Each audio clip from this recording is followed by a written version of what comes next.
A lot of people have been asking, how did I animate this map from Google Earth? And today, I'm here to show you how. In this video, we're animating 3 maps. Number 1, the land, so I just want to animate the cars here. Number 2, land with a river, so here I want to animate the cars as well as the river. And number 3, the land with big body of water, so like this island. So I want to make sure that the waves are animated. This is very cool, especially if you're making a video that needs to show location. For example, real estate videos, travel videos, and many more. And the best part, you can do it completely free. Let's start with number 1, the land. So first, start by taking screenshot. You don't need to include the user interface, just screenshot the map.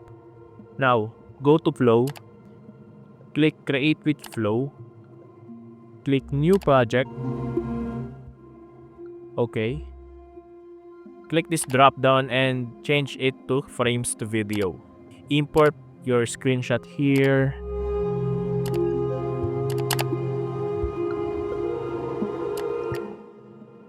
Okay, so crop it.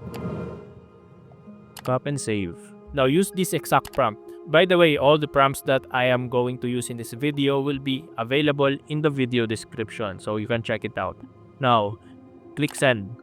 Wait a few moments until the video is generated.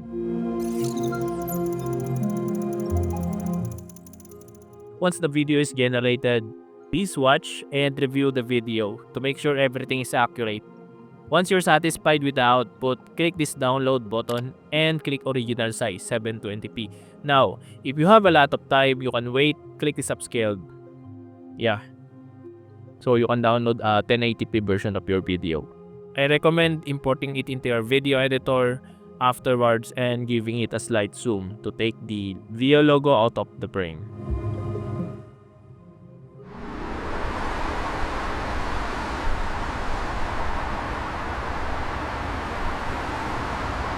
Now, let's move to number 2, land with rivers. So again, take a screenshot from Google Earth. Okay, don't include the user interface. Now we're doing something different. Let's open Gemini, paste the screenshot here. So what we want to do is make the river look realistic. We can't send it directly to Flow because AI can make mistakes, and if it does, it consumes your AI credits and it's a pain. So you want to be as accurate as possible. Now use this exact prompt for Gemini. Okay, revise this image. And then click send.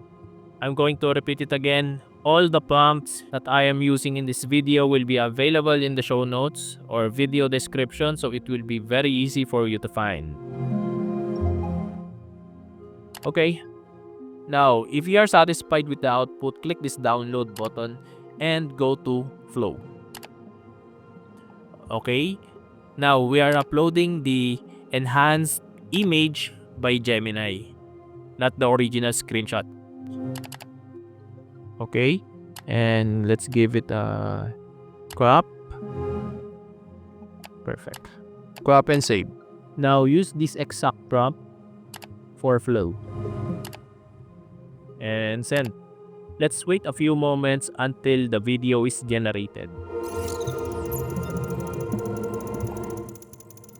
Okay, once done, watch the video, and once you're satisfied, download it.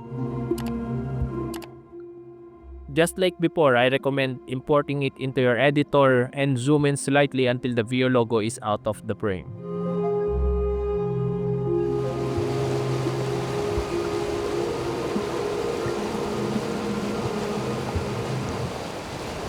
Now let's move to number 3, any map with large body of water. So take a screenshot from Google Earth. Okay. Now paste it on Gemini and use this exact prompt. Wait a few moments until the image is generated. So what we're doing here is asking Gemini to make the sea look realistic. Let's use it as an example. Now go to Flow, import the image that is enhanced by Gemini. Okay, crop it until it fits on the rectangle. Crop and save. Use this exact prompt and click send.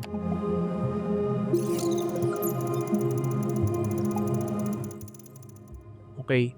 Once the video is generated, please watch to review it. Once you're satisfied, download the video. Again, if you're on a rush, click original size.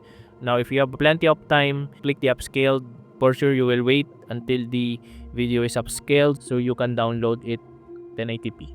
Once you download the result, I recommend importing it into your editor to remove the video logo from the screen.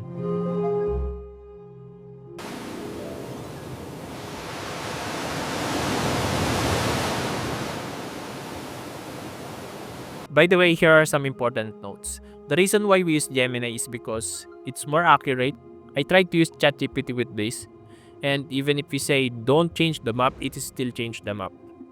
So even though Gemini is more accurate than ChatGPT, I still recommend bubble checking because sometimes AI make mistakes.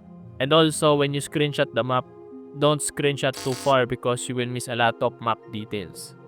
And once you got the final output, you can still edit it to DaVinci Resolve, insert your branding, details, and etc. So it fits the video you are creating.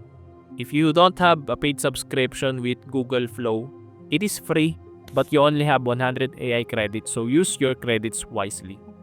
I hope I am able to help you on your editing journey, and if you like this video, share it with your friends, and more importantly, don't forget to subscribe.